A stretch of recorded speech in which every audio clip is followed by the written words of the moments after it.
우리 어느 목사님께서 오늘 본문을 설교하시면서 다음과 같은 이야기를 들려주신 적이 있었는데요. A certain pastor once shared this story while preaching on today's passage. 존 번연의 철로 역정에는 크리스천이라는 인물이 등장합니다. In John Bunyan's book The Pilgrim's Progress, there's a character named Christian. 그는 멸망의 도시를 떠나 천국을 향해 나아가는 영적 여정을 시작하고 있었죠. He begins a long spiritual journey leaving the city of destruction and towards heaven. 죄의 무거운 짐에 눌려서 심판을 두려워하던 그는 어느 날 복음 전도자를 만나 구원의 좁은 길을 안내받게 됩니다. Burdened by the weight of his sin and fearful judgment, he one day meets an evangelist who directs him to a narrow path of salvation. 하지만 이 천국 가는 순례의 길을 걷던 중에 크리스찬은 또 다른 한 남자를 만나게 됩니다. But during his journey, he meets another man along the way. 그는 이 또 다른 남자는 더 쉬운 길이 있다며 도덕천에 사는 율법씨를 찾아가 보라고 권합니다. The man suggests an easier path and tells him to visit Mr. Legality who lives in the village of morality. 그 사람의 말은 곧 하나님의 율법을 잘 지키기만 하면 죄에 벗어날 수 있다라는 그런 주장이었습니다. What he really meant was that one could be freed from sin simply by keeping God's law well. 크리스천은 혹시 정말 그럴 수 있다면 이 힘든 여정을 끝낼 수도 있지 않을까라는 기대를 품게 되었습니다. Christian begins to wonder if that might be true and hopes it could mean the end of his difficult journey. 그래서 크리스천은 도덕천으로 가는 길을 묻자 그 사람은 멀리 있는 언덕을 가리키며 저 언덕을 지나서 넘어서 가야 합니다라고 말했습니다. When Christian asks how to get to the village of morality, the man points to a distant hill and says, you need to go over that hill. 그의 말에 따라 크리스천은 복음 전도자가 알려준 원래 길에서 벗어나 율법씨의 집을 향해서 나아가게 되었습니다. Following this advice, Christian strays from the path the evangelist had shown him and heads toward Mr. Legality's house. 그런데 그 산 가까이 가보니까 언덕은 너무 높았고 절벽은 무너질 듯 아찔하게 이렇게 높게 솟아 있었죠. But as he approaches the mountain, he finds it towering and steep with cliffs that look as though they might collapse. 보니까 더 이상 발을 내딛기 어려울 만큼의 굉장히 위험한 그런 풍경이 눈앞에 펼쳐졌던 것이죠. It was so threatening that he couldn't take another step.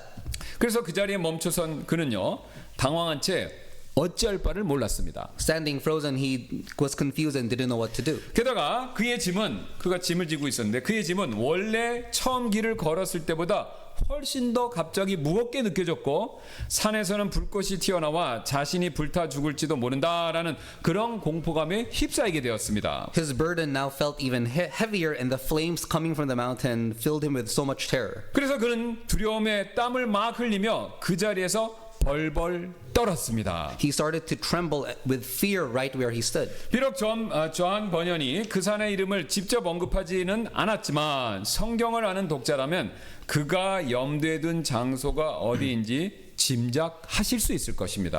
Although John Bunyan doesn't mention the name of the mountain in the book, readers familiar with the Bible can guess what the place is. 바로 그 산은 불과 연기가 가득한 산, 즉 하나님의 율법이 선포된 시내산입니다. It's the mountain filled with fire and smoke, the very Mount Sinai where God's law was given. 여러분 지금 이 이야기처럼요. 오늘 본문 속의 이스라엘 백성들 역시 시내산 앞에 딱 섰었을 때 방금 말씀드린 철로 역정의 크리스찬처럼 극심한 두려움에 사로잡힌 모습을 오늘 말씀이 보여주고 있죠. Just like Christian in the Pilgrim's Progress, the Israelites in today's passage were also gripped with intense fear when they stood before Mount Sinai. 그 사실을 18절에 이렇게 말씀하고 있는데요. Verse 18 says this. 온 백성이 천둥치는 것과 번개와 나팔 소리와 연기나는 산을 보았더라. 이게 시내산이죠. 이에 그 백성이 그것을 보고 그들이 이동하여 멀리 섰더라라고요. And all the people saw the thunderings and the lightnings and the noise of the trumpet and the mountain smoking. And when the people saw it, they removed and stood afar off. 지금 여러분 보세요. 이 시내산 꼭대기 그 위에는요. 연기가 막 자욱하게 이렇게 피어오르고 있었고요. 그 다음에 중간중간에 있는 산봉우리마다 막 불이 솟고 그런 모습이었다라는 거죠. At that moment, thick smoke was coming from Mount Sinai and flames at the top of its peak. 그래서 그 광경만 봐도 충분히 두려운 마음을 가질 수밖에 없었는데요. 소리 또한 백성들의 간담을 서늘하게 만들었다라는 거죠. The sight alone was terrifying, but the sound struck even deeper fear into the hearts of the people. 거대한 천둥 소리, 우렁찬 나팔 소리, 그리고 땅이 흔들리는 듯한 진동이 이스라엘 백성들의 이 발밑에서 막 현재 일어나고 있었다는 것이죠. Loud thunderclaps, a resounding trumpet blast, and a trembling as if the ground itself were shaking rose up beneath the feet of the Israelites. 그런데 여러분, 이런 두려움과 경외심을 일으키는 장면이요, 사실은 이미 앞서서 출애굽기 19장에서 먼저 한 번 더 이야기되었다라는 거죠. This fear-inducing scene was already described earlier in Exodus chapter 19. 예, 19장 18절인데요. 신의 산이 온통 연기로 자욱하니 이는 주께서 불 가운데서 그곳 위로 내려오셨기 때문이더라. 그곳의 연기가 화덕의 연기같이 위로 올라가고 온 산이 크게 진동하더라라고요. And Mount Sinai was altogether on a smoke because the Lord descended upon it in fire, and the smoke thereof ascended as the smoke of a furnace, and the whole mount quaked greatly. 근데 여러분, 흥미로운 사실은요, 지금 성경은요, 신의 산에 대한 이런 두려움 묘사를요, 19장에서 방금 읽었던 것처럼 18절에서 한 번 한 것에서 멈추지 않고 오늘 20장 본문에서 똑같은 내용을 또다시 이야기하고 있다는 것이죠. What's interesting is that the Bible doesn't stop its fearful description of Mount Sinai in chapter 19, but repeats it again in chapter 20. 여러분, 그렇다면 왜 성경은요, 지금 십계명을 기준으로 십계명이 주어지기 전과 또 십계명이 주어진 이후에 천둥과 번개에 대한 묘사, 이것을 각각 두 번씩이나 그 얘기를 왜 하고 있는 것일까요? So why does the Bible describe the thunder and lightning both before and after the Ten Commandments? 그 이유는요, 이런 지금 두려운 광경과 소리가 일회성 현상이 아니라 사실은 하나님께서 율법을 주시는, 십계명을 주시는 전 과정 내내 계속되었다라는 그 사실을 알려주기 위해서라는 것이죠. The reason is that these terrifying sights weren't a brief event, but they continued throughout the entire process of God giving the law. 그 근거로 앞에 19장에서요, 하나님께서는요, 산 주위에 경계를 딱 세우셨죠.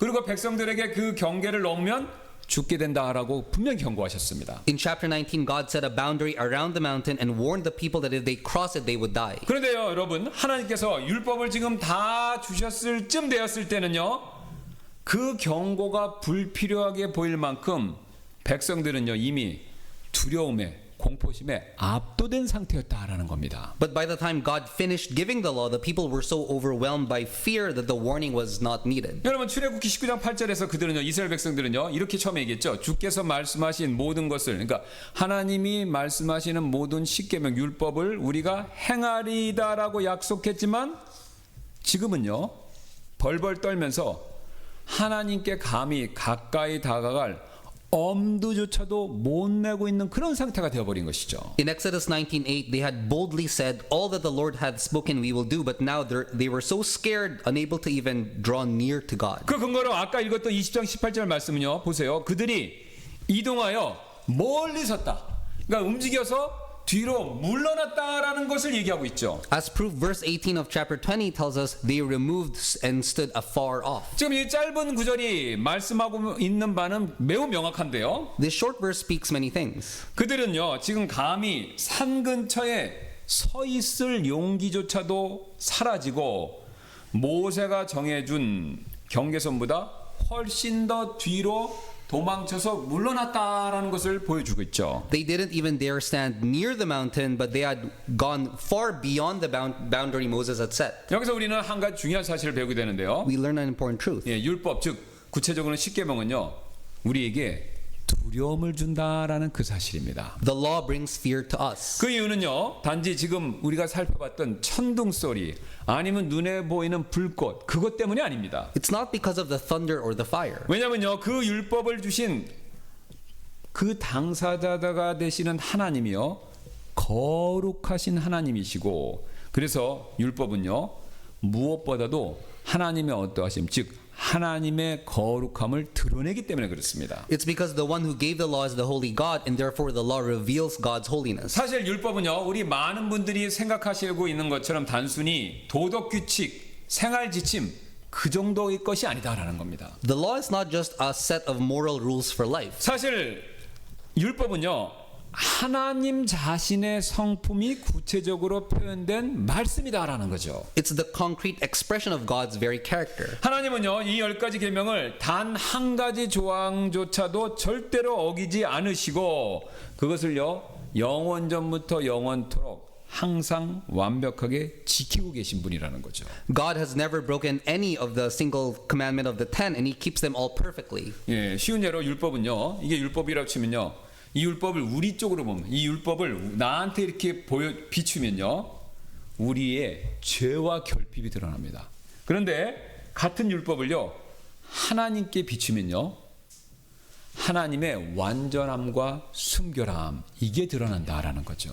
So when we look at the law from our perspective, it exposes our sin and what we lack. But when we view it in light of God, it reveals His perfection and purity. 즉 율법은요, 마치 양면 거울과 같아서 우리의 타락도 보여주지만 그와 동시에 뒷면에는요, 하나님의 어떠하신, 즉 하나님의 거룩함을 보여준다라는 거죠. The law is like a double-sided mirror showing both our corruption and God's holiness. 그래서 예수님께서 마태복음 5장 48절에서 이런 말씀을 하신 적이 있죠. So Jesus said this in Matthew 5:48. 그러므로 하늘에 계신 너희 아버지께서 완전하신 것 같이 너희도 완전하라 라는 말씀이죠. Be ye therefore perfect, even as your Father which is in heaven is perfect. 지금 예수님께서 하신 이 말씀은요, 하나님의 거룩하심이 얼마나 높은 수준인가 이걸 보여주고 있죠. This statement is from Jesus in the Sermon on the Mount, which shows how high the standard of God's holiness is. 지금 예수님은 단지 선을 행하라라고 그렇게 말씀만 하시는 것이 아니라 원수를 사랑하고 너희를 저주하는 자를 축복하고 너희를 핍박하는 자를 위해서 기도하라라고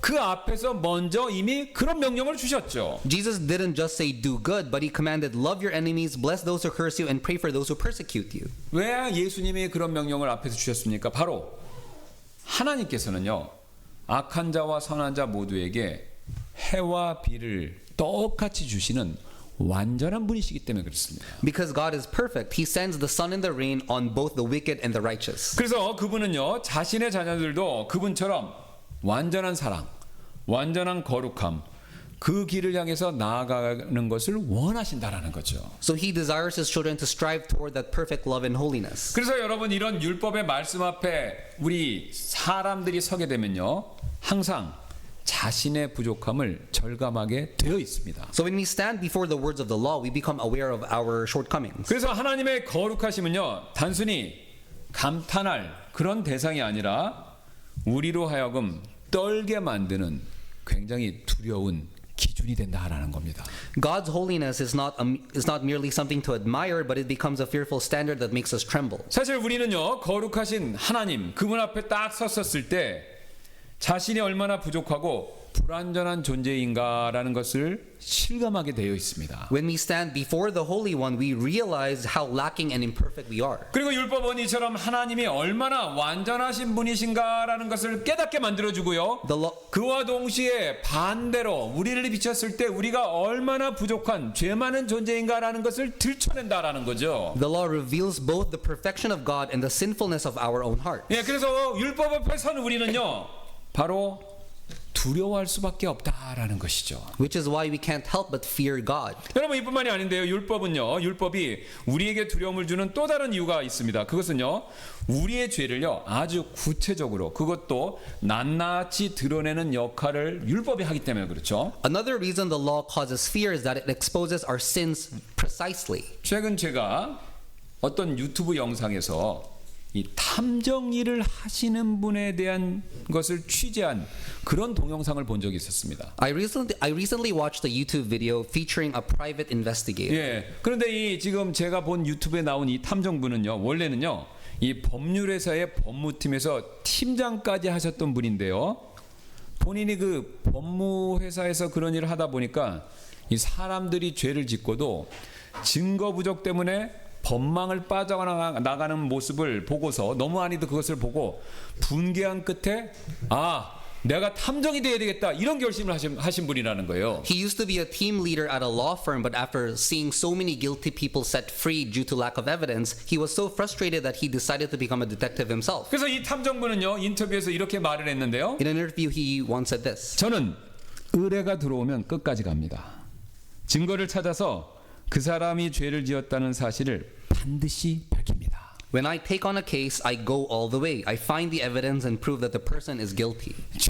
그 취재하던 당일에도 게임 동호회에서 어떤 남자와 눈이 맞아서 무단 가출한 아내를 찾고 있었습니다. On the day of the report, he was looking for a wife who had run away after becoming involved with a man from her gaming group. 네, 이런 가출 사건은 사적인 일이라서 경찰이 그런 사건을 맡지는 않는다고 합니다. Cases like these are considered private matters, so police don't usually get involved. 그래서 그 이 탐정은요, 의뢰한 남편분으로부터 아내의 노트북 컴퓨터 IP 주소, 그다음에 핸드폰 위치 추적 정보를 제공받고서요, 인천의 어떤 특정 지역에 있는 모텔촌을 막 뒤지고 있었습니다. He had obtained the wife's laptop IP address and phone GPS data from her husband and was searching through a motel district in Incheon. 네, 그것도 30군데가 넘는 모텔촌을요, 여러 사람을 동원해서 하루 종일 샅샅이 찾고 있었는데요. With his team, he searched over 30 motels throughout the day. 결국 그날은 찾지 못했고, 그러자 취재하던 유튜버가 다음과 같이 물었습니다. They didn't find her that day, and the YouTuber filming asked, 이렇게 못 찾으시면 어떡하나요? What do you do if you can't find her like this? 그러자 이 탐정이 이렇게 대답했는데요. The detective replied,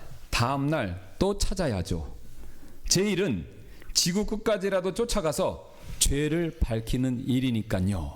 I just keep searching the next day. My job is to track down the truth even to the ends of the earth. 그리고 그는 이 말 이후에 실제로 해외까지 추적했던 경험도 여러 번 있었다라는 것을 소개해 주었습니다. He even shared stories of pursuing cases overseas multiple times. 여러분 지금 이 이야기 들어보시니까 어떻습니까? 이 탐정들이라는 사람들은요, 사람들의 감추어진 죄를 찾는데 밝히는 일에 있어서 선수, 즉 전문가이지 않습니까? Aren't detectives professionals at uncovering hidden wrongdoing? 여러분 율법도 똑같습니다. The law is the same. 예, 율법 역시 탐정처럼요, 우리의 죄를 샅샅이 찾아내는 그런 역할을 한다라는 거죠. The law, like a detective, investigates and exposes our sins. 사실 탐정들은요, 지구 끝까지라도 찾아가서 죄를 밝히지만 사람 마음속으로 들어가서 그 사람의 마음속에 감추어진 죄까지, 그 죄까지는 찾아낼 수가 없죠. Detectives can go as far as they can, but they can't enter a person's heart and reveal hidden sins of the soul. 그러나 여러분 율법은요, 지난 시간에 살펴보았던 탐욕을 부리지 말라라는 그 10번째 명령처럼 사람들의 마음속에 감추어진 탐욕조차도 밝혀내고 찾아낸다라는 거죠. But the law reveals even the hidden greed in a person's heart, just like the Ten Commandments. 네, 실제로 제가 지난 몇 주 동안 10번에 걸쳐서 십계명 시리즈를 설교하면서 한 분이 아닙니다. 여러분들이 저에게 이렇게 말씀하는 것을 들었습니다. Over the past few weeks during my Ten Commandments sermon series, some of you have said this to me. 목사님, 저를 겨냥해서 설교하신 것 같았어요. Pastor, it felt like you were preaching directly at me. 하지만 저는 말씀 있는 거 잘 아시잖아요. 그냥 그대로 전한 것뿐입니다. But I simply preach the word as it is. 그 여러분 안에 감추어져 있던 죄를 드러낸 것은요, 제 자신이 아니라 바로 제가 전한 율법의 말씀들이었죠. It wasn't me who exposed your hidden sins, it was the law. 왜냐면요, 율법은요, 가만히 있는 것이 아니라 항상 죄를 드러내고 밝히는 기능을 하고 있기 때문에 그렇습니다. Because that's what the law always does. It reveals sin. 그래서 율법은요, 우리에게 때때로 불편함을 주고요, 심지어는요, 내 죄를 너무 낱낱이 밝혀내면요, 두려운 마음마저도 줄 수 있다라는 거죠. That's why the law often feels uncomfortable and even frightening. 여러분 생각해 보세요. 아까 제가 말씀드렸던 그 가출한 아내분, 그분에게 있어서 자신을 지구 끝까지 쫓고 있는 탐정, 그 탐정이 그 아내분에게 있어서는 얼마나 두려운 존재가 되겠습니까? For the runaway wife a while ago, the detective chasing her to the ends of the earth must be a terrifying figure. 예, 마찬가지로 죄를 지은 사람들에게는요, 율법은 그런 탐정처럼 내 내면 깊은 곳의 죄까지 들춰내는 굉장히 두려운 존재가 된다라는 것이죠. In the same way, to the one who sins, the law is like a detective that exposes even the deepest hidden sin. 그래서 여러분, 우리는요, 죄 짓는 거 정말 조심하셔야 합니다. So we need to be careful not to sin. 왜냐면요, 하나님의 율법은요, 앞에서 말씀드렸던 탐정처럼 끝까지 불독이랑 비슷, 아니 그 이상이죠. 한번 물면요, 끝까지 우리의 죄를 추격해서 결국 폭로하기 때문에 그렇습니다. Because God's law, like a detective, will pursue our sin relentlessly until it is exposed. 그래서 제 얘기가 아니죠. 민수기 32장 23절에 우리가 잘 아는 이런 경고가 있지 않습니까? Numbers 32:23 warns us. 보라, 너희가 주께 죄를 지었으니 너희 죄가 너희를 찾아낼 줄을 분명히 알지니라. Ye have sinned against the Lord, and be sure your sin will find you out. 이것뿐만이 아닌데요. 율법이 우리에게 두려움을 주는 또 다른 이유가 있죠. 그것은 죄를 정죄할 뿐 구원해 주거나 우리를 구원해 주거나 회복시켜 줄 능력이 전혀 없기 때문에 그렇습니다. Another reason the law causes fear is because it can condemn sin, but it has no power to save or restore. 예, 여러분 지금 아까 앞에서 말씀드렸던 탐정 또한 경찰 이 두 사람 간에 공통점이 있는데 여러분 그 공통점이 무엇인지 아시나요? Do you know what detectives and police officers have in common? 예, 그 둘은요 죄를 찾아내고 드러내는 역할은 분명히 잘하지만요 그 찾아낸 죄 문제를 해결해 주는 일은 절대 아무것도 하지 않는다라는 그 공통점이죠. They can uncover and expose guilt, but they cannot resolve the problem. 예, 그들은요 그저 당신이 잘못했다라고 그렇게 말할 수는 있지만 그 사람의 인생을 회복시켜 주거나 또는 그 사람의 문제의 근본적인 문제를 변화시켜 주는 일 그런 거 절대로 할 의향도 없고 그런 일을 할 능력도 없다라는 것이죠. They may say you've done wrong, but they can't restore life or bring transformation. 예를 들어 한번 제가 들어보겠습니다. 누군가가 저나 여러분을 명예훼손으로 고소해서 경찰이 저나 여러분의 집에 찾아왔다. 한번 가정해 보시기 바랍니다. For example, let's say somebody accuses you of the defamation and the police come to your house. 그럴 경우 대부분 우리는요 억울하다 이렇게 항변하겠지만 경찰이 말하는 것은 거의 이렇게 정해져 있죠. Most of us would insist we're innocent, but the officer might say this. 일단 경찰서로 함께 가시죠. Let's go down to the station first. 여러분 그렇게 되면요 우리는 죄가 있든 없든 상관없이 경찰서로 끌려갈 수밖에 없죠. And in that case, we would have no choice but to follow them. 경찰은 이처럼 우리의 죄의 문제를 해결해 주기는커녕 오히려 우리에게 두려움만을 가져다 줄 뿐이죠. The police don't resolve our guilt, they only bring fear. 여러분 율법도 이와 똑같은 방식으로 일을 하고 있죠. The law functions in a similar way. 예, 죄를 드러내고 정죄는 할 수 있지만 구원시켜 주거나 우리의 문제를 변화시켜 줄 수 있는 능력은 하나도 없습니다. It can expose and condemn sin, but it cannot save or transform. 예, 즉 죄를 고발하는 일 거기에 능하지만 그 문제를 해결해 주는 것 그것까지는 못한다라는 것이죠. It's effective in pointing out sin, but it cannot solve the problem of sin. 예, 그 결과 율법은요 우리에게 두려움과 불안감, 경찰처럼 그런 불안감만을 줄 뿐이다라는 거죠. That's why the law brings us fear and anxiety. 여기서 우리는요 굉장히 중요한 교훈 한 가지를 얻을 수 있는데요. We learn an important lesson.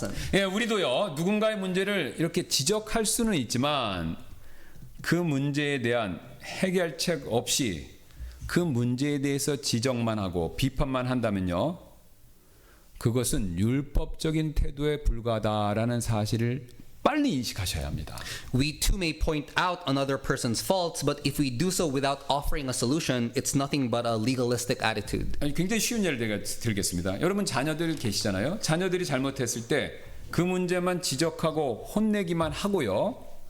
어떻게 하면 그것을 바르게 고칠 수 있는 바르게 고칠 수 있는 것인가 거기까지 도와주지 않으면요. 그게 바로 율법주의적인 접근법이 될 수밖에 없다라는 겁니다. For example, if a child misbehaves and we only point out the problem and scold them without trying to help them change, it's only a legalistic approach. 즉 아이들이 싸웠어요 서로. 그러면 싸운 아이들을 혼내고 다시는 싸우지 마라라고 말만 하고 거기서 멈춰버리면요. 아이들의 그 양육 방법이 율법주의적인 단계에서 딱 멈춰버린 겁니다. If we scold fighting children and just say, don't fight again, then our parenting remains stuck at a legalistic stage. 여러분 사실 이런 율법주의적인 방법을 가지고는요. 아이도 어른도 이 세상 그 누구도요. 절대로 변화시킬 수가 없습니다. Nobody, neither children nor adults, can be truly changed by this method. 왜 그렇죠? 율법은요. 죄를 밝히는데 거기까지만 할 수 있고요. 밝혀진 죄, 또 그것에 의해서 고통받는 죄인을 변화시킬 수 있는 힘이 절대로 없기 때문에 그렇습니다. The law can expose sin, but it has no power to change the sinner. 그래서 우리는요 율법주의적인 태도나 율법적인 방법의 사용을 가능하시다면 자제하실 필요가 있습니다. So we need to avoid legalistic attitudes and methods. 예, 율법이 두려움을 주는 또 다른 이유가 한 가지 있죠. There's another reason why the law causes fear. 예, 율법은요 하나님의 공의로운 심판 기준을 우리에게 굉장히 상기시켜주기 때문에 그걸 막 생각나게 만들어주기 때문에 그래서 우리에게 두려움을 또 주죠. The law reminds us of God's righteous standard of judgment, and that is why it fills us with fear. 예, 사도 바울은 로마서 2장에서 그 사실을 이렇게 분명히 밝히고 있는데요. Apostle Paul makes this clear in Romans chapter 2. 네, 로마서 2장 6절, 7절, 8절, 9절입니다. 그분께서는 각 사람에게 그의 행위대로 갚으시리니 참고 꾸준히 선하게 행하는 가운데 영광과 존귀와 죽지 아니함을 구하는 자들에게는 영원한 생명으로 갚으시고 논쟁하기 좋아하고 진리에 순종하지 아니하며 오직 불의에 순종하는 자들에게는 경노와 진노로 갚으셔서 악을 행하는 각 사람의 혼 위에 환난과 고통이 임하리니 먼저는 유대인의 혼 위에요 또한 이방인의 혼 위에니라 라고요. Romans 2, 6-9. Who will render to every man according to his deeds, to them who by patient continuance in well-doing seek for glory and honor and immortality, eternal life. But unto them are contentious and do not obey the truth, but obey unrighteousness, indignation, and wrath, tribulation and anguish upon every soul of a man that doeth evil, of the Jew first and also of the Gentile. 여러분 이처럼 율법은요 장차 있을 하나님의 심판석 심판대에서요 우리 각 사람이 어떻게 살았는지 우리 각 사람의 그 행위를요 그 행위한 그대로 판단하는 기준이 된다라는 거죠. In this way, the law will serve as the standard by which each person's deeds are judged before God. 하지만 우리가 이미 앞서서 살펴보았듯이 율법은요 오직 하나님 정도만 하나님께서만 지키실 수 있는 정도의 완벽하고 높은 그런 기준이다라는 것이죠. But as we have seen, the law is so perfect and high standard that only God Himself can keep it. 여러분 그래서요 십계명 중에서 우리 이미 살펴봤죠. 거짓말을 한 번도 하지 말라는 명령. 그거 완벽하게 지킨 사람 손 들어봐 주시기 바랍니다. 누가 있습니까? Honestly, who among us have never told a lie? 또한 마음속으로 탐욕 부리지 말라고 그랬는데 마음속으로 살아가면서 지금까지 한 번도 탐욕을 품지 않은 사람 누가 있겠습니까? Or who here has never had greed in their heart? 게다가 야고보서 2장 10절은요. 굉장히 무섭게 이런 말씀까지 하시는데요. James 2:10 says this. 이는 누구든지 율법 전체를 지키다가 한 조목이라도 어기면 그는 모든 것에 대하여 유죄가 되기 때문이라 라고요. For whosoever shall keep the whole law and yet offend in one point, he is guilty of all. 여러분 두 개도 필요 없습니다. 한 조항만 한 번만 어겨도요. 전체 내가 열심히 지켰던 전체 항목을 어긴 것으로 간주되기 때문에 우리 모든 인간은요. 율법 앞에서 정죄당할 수밖에 없다라는 것이죠. If even one person breaks one part of the law, they are guilty of breaking all of it. So every human being stands condemned. 여러분 더 나아가서요. 요한계시록 20장 12절을 보시면요. 앞으로 장차 있을 심판날의 심판 장면을 다음과 같이 이렇게 묘사하고 있죠. Revelations 20:12 describes the scene of the final judgment. 죽은 자들이 자기 행위들에 따라 책들에 기록된 대로 심판을 받더라라고요. And the dead were judged out of those things which were written in the books according to their works. 여러분 그렇다면 지금 이 심판날 우리 앞에서 펼쳐질 그 책들에는 과연 무엇이 기록되어 있을까요? What will be written in the books that are opened on the day of judgment? 바로 우리가 살아오며 십계명을 포함한 하나님의 계명과 명령 등을 얼마나 잘 지켰는가에 대한 바로 그 기록이 된다는 거죠. They contain the full record of how we have lived, how we have kept or failed to keep God's commandments. 즉 그 안에는요. 우리가 하나님보다 돈이나 사람을 더 의지했던 순간 Moments when we trusted in money or people more than God. 주의를 가볍게 여기며 빠졌던 지나쳤던 날들 Days when we treated the Lord's Day as something trivial. 부모님을 무시하며 했던 말과 태도들 Words and attitudes of disrespect towards our parents. 남의 물건에 교묘하게 손을 댔던 그런 기억들 Moments when we took something that wasn't ours. 또 마음속으로 음욕을 품었던 그 순간들 And moments when we entertained lustful thoughts. 여러분 그 모든 것이 겉으로 드러나는 행동뿐만 아니라 우리 마음속의 깊은 동기까지 생각까지 마치 CCTV 촬영 기록처럼 그 책들 안에 낱낱이 자세히 구체적으로 날짜와 시간까지 다 그렇게 기록되어 있다라는 것이죠. All of our outward actions, motives, and hidden thoughts in our hearts are recorded like a footage on the surveillance camera. 그렇기 때문에요. 심판날 율법은요. 마치 우리의 폐부를 찌르는 날카로운 칼처럼 우리를 정죄하게 될 것입니다. So on the day of judgment, the law will condemn us like a sharp sword that pierces to our innermost being. 이처럼 구원을 줄 수 없는 율법의 기준이 마지막 심판날 우리를 심판한다라는 그 사실은요. 사실 이것을 우리가 진정하게 하나님의 말씀으로 받아들이게 된다면요.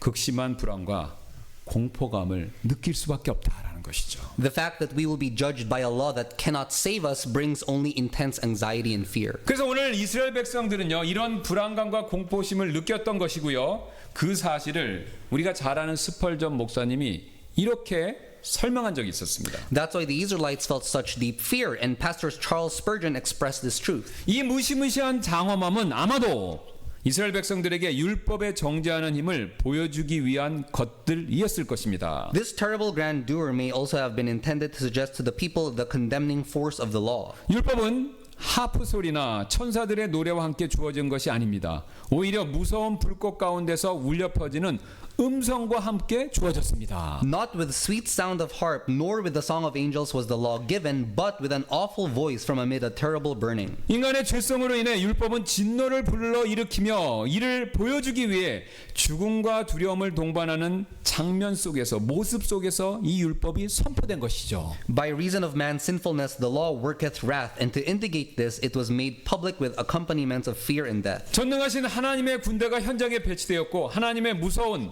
천둥 소리, 대포 소리가 매 구절마다 그 무게를 더했던 것입니다. The battalions of omnipotence marshaled upon the scene, the dread artillery of God with awful salvos, adding emphasis to every syllable. 신해산의 이 무서운 장면은 어떤 의미에서는 심판의 날을 미리 예언하거나 미리 앞서서 보여주는 예행 연습과도 같았습니다.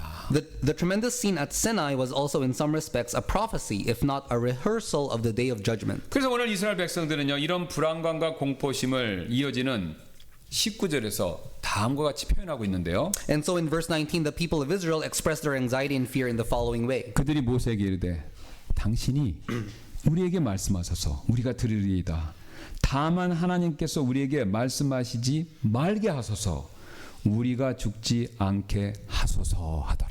And they said unto Moses, Speak thou with us, and we will hear, but let not God speak with us, lest we die. 여러분 지금 이스라엘 백성들은요 두려움 가운데서 대신 말해줄 사람의 필요성을 느끼고 있는 것이죠. The Israelites in their fear felt the need for someone to speak for them. 여기서 우리 중요한 한 가지 교훈, 중요한 영적 진리를 우리가 발견하게 되는데요. We discover one vital truth. 여러분 바로 죄인인 우리에게는요 꼭 반드시 중보자가 필요하다라는 그 사실입니다. Sinners like us need a mediator. 지금 시내산 앞에 선 이스라엘 백성들은요 하나님과 직접 상대하는 거 그거 굉장히 지금 두려워하고 있죠. The Israelites standing before Mount Sinai were afraid to deal with God directly. 지금 그들은요 하나님의 율법을 직접 들었고요 산 위에서 나타나는 불과 연기와 진동, 천둥과 나팔 소리 가운데서 하나님의 권능과 거룩하심의 위엄 이것을 온몸으로 그들이 체감을 했었죠. They had heard God's law with their own ears. They experienced firsthand the fire, smoke, and trembling and trumpet blast that displayed God's power and holiness. 그런데 이 모든 것이 감당하기에는 너무 벅찼기 때문에 그들은요 결국 모세에게 이렇게 간청한 것이죠. Overwhelmed by it all, they pleaded Moses for help. 그들이 모세에게 이르되 당신이 우리에게 말씀하소서 우리가 들으리이다라고요. And they said unto Moses, Speak thou with us, and we will hear. 그들은요 하나님의 임재 앞에서 자신들을 대신해서 하나님과 대면해 줄 사람 즉 중보자가 필요하다라는 사실을 굉장히 절실하게 깨닫고 있었던 것이죠. In God's overwhelming presence, they realized their need for someone to stand for them, so they asked a mediator. 여러분 성경에 기록된 이후에요 오늘날까지 많은 사람들이 이런 말을 자주 하는데요. Even today, many people say things like this. 하나님이 나타나셔서 직접 내게 어떤 말씀을 주시면 내가 하나님 믿을 텐데. If God spoke to me directly, then I would believe. 또는 하나님이 눈앞에 짜잔하고 나타나시기만 하면 내가 열리를 제쳐놓고 당장 믿을 텐데 이런 말이요. Or if God appeared before me, I would believe. 여러분 그러나요? 이런 말은요. 자신이 지금 무엇을 요구하는지 전혀 모르시고 하시는 말씀입니다. But these statements reveal a lack of not understanding of what they are asking for. 여러분 하나님의 참된 영광 그리고 그분의 거룩하심을요. 단 1초라도 체험하게 된다면요. 그 누구도 그분 앞에 감히 설 수가 없습니다. If God revealed even a second of God's true glory and holiness, no one would dare stand before him. 여러분 우리 하나님은요 무한히 한없이 거룩하시고요 그 거룩한 하나님이 가지고 계신 그 무한한 거룩함은요, 죄인인 우리에게 심판과 두려움을 가져다 주는 소멸시키는 불이 된다라는 것이죠. God is infinitely holy, and His holiness approaches sinners as a consuming fire, bringing judgment and fear. 사실 이스라엘 백성이 모세를 중보대로 세워달라고 요청했던 것은요, 하나님께서 앞서서 이미 예비하신 그런 방법이었죠. When the Israelites asked for Moses to be their mediator, it was in line with God, with the way God had already intended. 하나님은 한참 앞서서 이미 모세를 떨기나무 가운데서 부르셨을 때 이미 백성과 하나님 사이의 대변제, 곧 중재자로 그때부터 세우셨던 것이죠. God had called Moses from the burning bush and appointed him as the representative and mediator between himself and the people. 하지만 여러분, 이스라엘 백성들은요, 율법이 선포되는 지금 이 순간에 되어서야 이 중재자가, 중보자가 정말로 필요하구나라는 것을 절감하게 되었다라는 것이죠. But it wasn't until the law was proclaimed that the people finally realized how desperately they needed a mediator. 그들이 그렇게 이 사실을 깨닫게 되자 모세는 백성들 향해서 이런 말을 했죠. Moses said to the people, 20절입니다. 모세가 백성에게 이르되 두려워하지 말라. 이는 하나님께서 너희를 시험하시려고 임하셨기 때문이니 이것은 너희 얼굴 앞에 그분의 두려움을 두셔서 너희가 죄를 짓지 않게 하려 하심이니라 하더라라고요. Exodus 20:20, and Moses said unto the people, Fear not, for God is come to prove you, and that his fear may be before your faces, that ye sin not. 여러분, 그리고 모세는 이 말을 하고 나서요, 하나님께서 계시는 그 짙은 어둠 속으로 그가 들어갔습니다. And Moses drew near to the thick darkness where God was. 여러분, 지금 상황이요, 백성들은요 시내산에서 멀찍이 뒤로 서 있었지만 모세는요 중보자로서 백성들이 두려워하는 그 하나님의 임재 속으로 앞으로 나아갔다라는 것이죠. The people stood at a distance, but Moses, as a mediator, approached that terrifying presence. 네, 그렇다면 우리가 질문이 하나 생기는데요. 누가 감히 하나님의 이 거룩하신 임재 속으로 들어갈 수 있겠습니까? So this raises an important question. Who could ever dare to enter the holy presence of God? 여러분, 산 밑에서요 그 하나님의 음성만 들어도 듣고 떨었던 우리가 그분 앞으로 나아갈 수 있겠습니까? If we tremble merely at the sound of his voice from the mountain, how could we possibly stand before him? 오직 모세만 그 일을 감당했다라는 것이죠. Moses took on that role. 근데 여러분, 성경을 자세히 보면요, 모세조차도 완벽하고 완전한 중보자는 아니었습니다. Yet even he was not the perfect mediator. 그 역시 우리랑 똑같은 인간이었기 때문에 그 상황에서요, 그도 똑같이 두려움을 느낄 수밖에 없었다는 것이죠. He was still human and prone to fear as anybody else. 그 사실을 히브리서 12장 21절이 이렇게 밝히는데요. Hebrews puts it this way. 또 그 광경이 매우 무서워 모세도 이르기를 내가 심히 두렵고 떨린다 하였기 때문이라. And so terrible was the sight that Moses said, I exceedingly fear and quake. 그러면 여기서 우리는요, 중보자에 대한 또 한 가지 중요한 교훈을 배우게 되는데요. We learn one truth about the role of a mediator. 바로 죄인은 우리에게는요, 완벽한 완전한 중보자가 필요하다라는 그 사실이죠. We need a perfect mediator. 우리에게 왜 예수 그리스도라는 완전한 중보자가 필요한지 그것에 대해서 찰스 스펄전 목사님이요, 시내산에서 율법 선포 장면을 설명하면서 다음과 같이 완벽한 그리스도의 중보의 역할을 이렇게 설명하고 있습니다. Charles Spurgeon explained why we need a perfect mediator, Jesus Christ, by referring to the law being given at Mount Sinai. 예, 그런요, 스펄전 목사님은 그 장면을 최후 심판날의 예행 연습이다라고 불렀고, 그리고 이어서 이렇게 우리에게 질문을 던지고 있는데요. He called that moment a dress rehearsal for the day of judgment, and then asked this. 여러분, 율법이 아직 어겨지기도 전에 그것이 주어지는 순간에조차 그렇게 두려움을 자아내는 권능의 광경이 함께했다면 그 율법을 고의로 어긴 자들에게 하나님께서 불타는 심판으로 복수하시는 그 심판날은 도대체 그들에게 얼마나 큰 두려움을 주겠습니까? If the giving of the law while it was yet unbroken was attended with such a display of awe-inspiring power, what will that day be when the Lord shall with flaming fire take vengeance on those who have willfully broken his law? 여러분, 지금 스펄전 목사님 굉장히 중요한 질문을 하고 있는 거 아닙니까? Isn't that a deeply important question? 여러분, 지금 이스라엘 보세요. 이스라엘 백성은 율법을 듣기만 해도 두려워했는데요.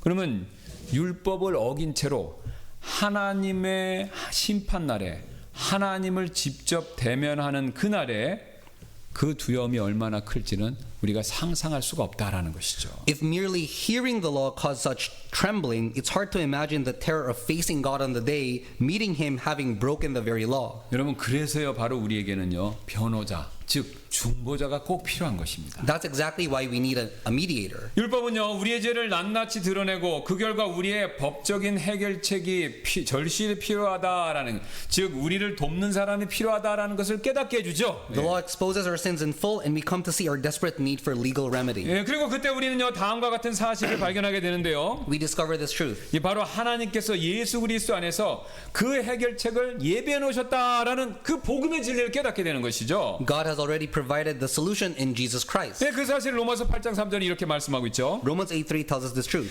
이는 율법이 육신을 통해 연약하여 할 수 없는 것을 하나님께서는 이루셨나니 곧 죄로 인하여 자신의 아들을 죄 많은 육신의 모양으로 보내셔서 그 육신 안에 죄를 정죄하셨기 때문이라라고요. For what the law could not do in that it was weak through the flesh, though God sending His own Son in the likeness of sinful flesh, and for sin condemned sin in the flesh. 여러분 그런데요 율법과 관련해서 예수님이 필요한 이유 이게 전부가 아닙니다. 또 다른 이유가 있습니다. Our need for Jesus in relation to the law doesn't end here. 예, 바로 예수님은요 구원받은 우리가 율법을 잘 지킬 수 있도록 돕는 역할을 하신다라는 거죠. 또 Jesus is also the one who enables those who are saved to obey the law. 예, 왜냐하면요 예수님께서 이 땅에 오신 목적은요 율법을 없애려고 오신 것이 아니라 오히려 율법을 성취하시고 궁극적으로는 우리가 그 율법을 지키도록 해주기 위해서 그래서 오신 것이죠. Because Jesus didn't come to abolish the law, He came to fulfill it and to empower us to walk in it. 사실 많은 분들이요 이 부분에 있어서 오해를 하십니다. Many people misunderstand this part. 율법은 우리를 정죄함으로써 우리 그리스도께 인도하는 목적을 끝으로 자동 폐기되었다라고 생각하시는데 그게 절대로 사실은 아니다라는 거죠. Some people believe that once the law leads us to Christ by condemning us, it is automatically obsolete, but that is not true. 예, 물론 율법 중에서 제사법과 이스라엘 백성을 위한 시민법 이것은요 이방인인 우리가 더 이상 지킬 필요가 없기 때문에 그건 폐지된 게 맞습니다. Of course, ceremonial laws and civil regulations specific to the Israelites are no longer binding for Gentiles. 그러나 우리가 지금까지 살펴봤던 십계명과 같은 그런 율법들은요 여전히 우리에게도 유효하다라는 거죠. But laws like the Ten Commandments, which we have been studying, are still in effect. 오히려 이런 율법들은요 예수님 때문에 의로워진 우리에게 거룩한 삶을 어떻게 살아야 하는가라는 것을 가르쳐주는 새로운 역할을 하고 있습니다. These laws now serve a new purpose. They teach us how to live a holy life. 그래서 예수님께서는요 자신이 율법을 폐하러 온 것이 아니라 성취하러 오셨다라고 그렇게 말씀하셨던 것이고요. 같은 사실을 사도 바울도 로마서 3장 31절에서 이렇게 말씀하십니다. That's why Jesus said He didn't come to abolish the law but to fulfill it, and Apostle Paul affirmed this truth. 그런즉 우리가 믿음을 통해 율법을 헛되게 만드느냐? 결코 그럴 수 없느니라. 참으로 우리가 율법을 굳게 세우느니라라고요. Do we then make void the law through faith? God forbid. Ye, we establish the law. 사실 예수님은요 그 누구보다도 우리가 하나님의 뜻에 따라서 순종하는 삶을 살기를 가장 원하시는 분이시죠. Jesus desires that we live lives of obedience according to God's will. 그래서 예수님은요 우리를 예수님께로 이끌었던 그 율법을 사실은 구원받고 나면요 다시 우리에게 되돌려 주시는 것입니다. That's why Jesus gives the law back to us, not to condemn but to guide us. 근데 예수님이 이렇게 돌려주실 때요 이 부분에 있어서 율법은요 이제부터는 우리를 정죄하는 수단이나 도구가 아니라 반대로 구원받은 의롭다 여김 받은 우리가 거룩한 삶을 어떻게 살아야 되는가에 대한 지침이 되어준다라는 겁니다. So from that point on, the law is no longer a tool of condemnation but a guide for holy living. 그래서 한 청교도 목사님이 그 사실을 이렇게 설명한 적이 있는데요. One Puritan pastor explained this truth. 율법은 우리를 복음으로 보내어 의롭게 하며 반대로 복음은 우리를 다시 율법으로 보내어 의롭게 된 자로서의 의무가 무엇인지를 되묻게 합니다.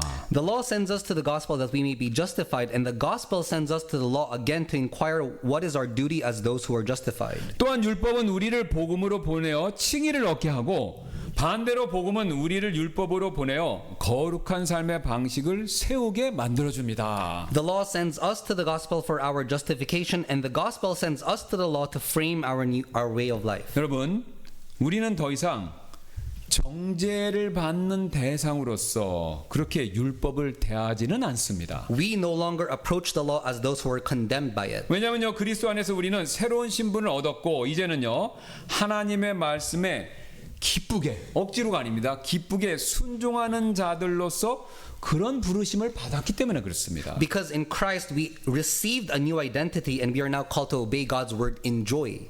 그래서 우리는요, 구원받기 위해서 십계명을 지키는 것이 아니죠. 그래서 십계명을 구원받고 나서 이미 구원받았기 때문에 그래서 우리가 십계명을 억지로 지키는 것이 아니다라는 것이죠. So we don't obey the Ten Commandments out of fear. 오히려 기쁨과 자유 안에서 우리를 구원하신 주님께 감사하는 마음을 가지고 그 명령들에 순종하는 것이죠. We obey them in joy and freedom with thankful hearts toward the Lord. 그래서 어떤 신학교 교수님이 그리스도인의 삶에서의 십계명의 의미를 이렇게 재해석한 적이 있는데요. One seminary professor reinterpreted the meaning of the Ten Commandments. 우리가 첫째, 둘째, 셋째 계명을 지키는 이유는 이제 다른 우상들의 속박에서 해방되어 구원받아서 속박으로부터 구원받아서 하나님만을 경외하며 그분의 이름을 소중하게 여기기에 되었기 때문에 이 세 가지 명령을 지키는 것입니다. We keep the first, second, and third commandments because we have been set free from the bondage of idols and now revere God alone, cherishing His name. 우리가 넷째 계명을 현재 지키는 이유는 행위가 아닌 믿음으로 의롭다 하심을 받았고 이제 은혜 안에서 우리가 참된 안식을 누릴 수 있기 때문에 우리가 주일에 안식할 수 있는 것이죠.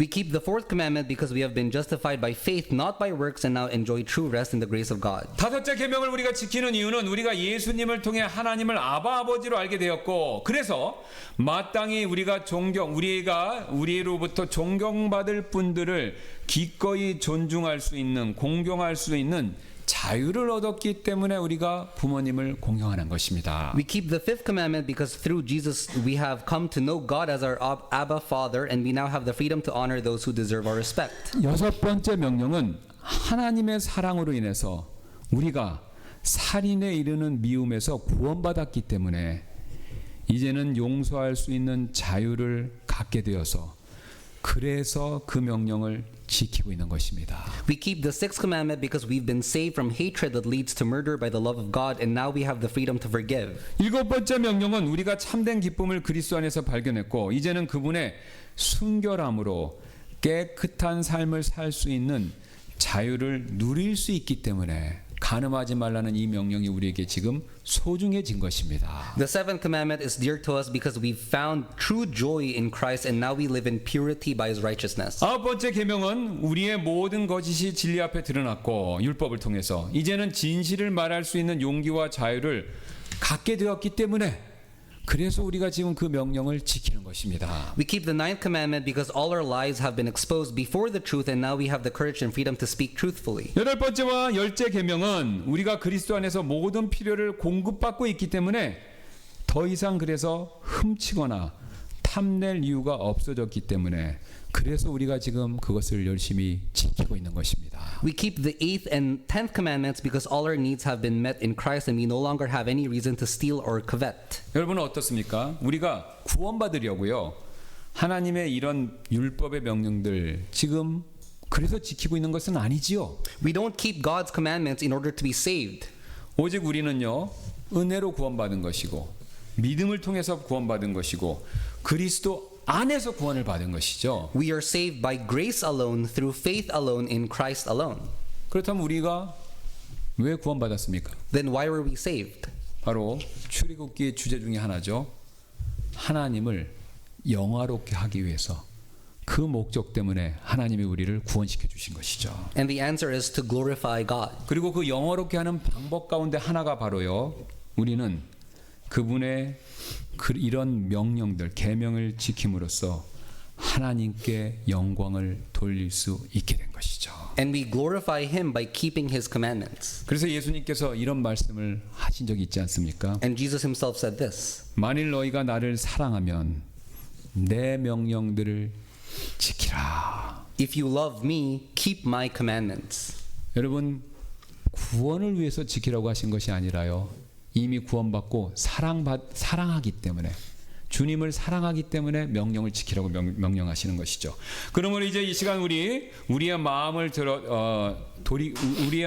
돌아보며 잠시 기도하는 시간을 좀 갖도록 하겠습니다. So now let's take a moment to reflect and enter into a time of prayer. 여러분 지금 혹시 지금까지 여러분 가운데서 나는 은혜로 구원받았으니까 한번 율법은 더 이상 상관없어라고 생각했기 때문에 하나님의 계명, 특별히 이 십계명과 같은 말씀을 소홀히 여기시며 사신 적이 있으신가요? Have any of you ever thought, I've been saved by grace, so the law no longer matters, and as a result neglected God's commandments, especially the Ten Commandments? 예, 그렇다면 오늘 이 시간 주님 사랑하는 마음으로 제가 다시 순종하겠습니다. 그런 결단 내리시지 않겠습니까? If so, would you make a new decision today to obey out of love for the Lord? 하지만 여러분 우리는요, 우리 힘만을 가지고서는요, 절대로 하나님의 계명을 완벽하게 지킬 수 없죠. But we can't fully obey God's command by our own strength. 예, 그래서 우리는요, 제가 거듭 말씀드리지만 성령님의 도우심을 받아야 됩니다. So we need the help of the Holy Spirit. 그래서 지금 이 시간 이렇게 여러분 기도하시지 않겠습니까? So would you pray with these words now? 성령님, 이 십계명 즉 이 하나님의 말씀을 억지가 아니라 기쁨으로,